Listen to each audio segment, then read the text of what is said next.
zai bambanta da manzan Allah da waliyin kariya da iskancin da ake a kasan nan da sauran wurare da ana nuna wayansu da aka nada su suke ma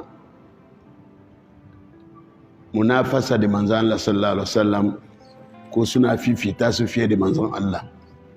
Duk kariyan banza ne, ba wani mahalukin da a hada shi da manzan Allah. Duk kariyan banza ne, kuma waliyin da aka nada ba asali,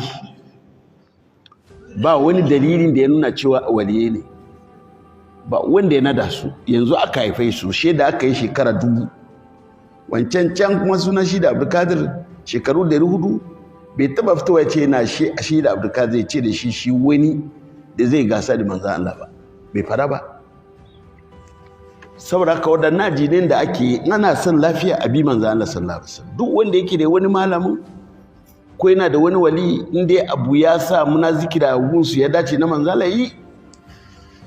Amma abin da ake yi yanzu na lalace yara su fada kalmomin da ya fi sama kasa nowi, wannan tabewa ne.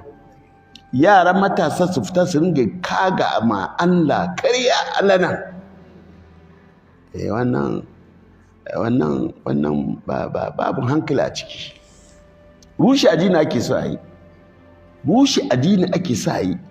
Ka gan wani ya fito kullum kada ganga yake da ziga Iyass, a ta yaran mata yan TikTok karuwa ne, shi fito ya ce ai Allah yana son su don suna son ko me suka yi, yaran ya ta fito ya ce ita karuwa ce tantiri.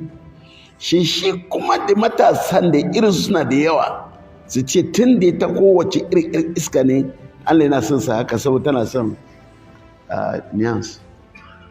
Ba biyan da ya sa muke fada wannan rushe tarbiya ne. Ba waɗannan yayin da suke zuwa karatu ba ka sami yarinya ta balaga ta kasa cin sakandare da kikiya ce ta samu ta sa powder fuskanta ta fito ta irin wani iskanci a cika gari da fasadi da matasan wani ba sun abin da suke ba. Mutane kuma ba abin da kagin annabi ne, duban matsayinsa da ake fada na hadisi naka wali ko cikin kawa'idi sunansa babu. Ahlari ba kariya ne, gina shi ne, to a tafi sannu kar hada shi da annabi, ka tayi ka so shi wannan damanka ne, amma kar ka hada da shugaban talibai.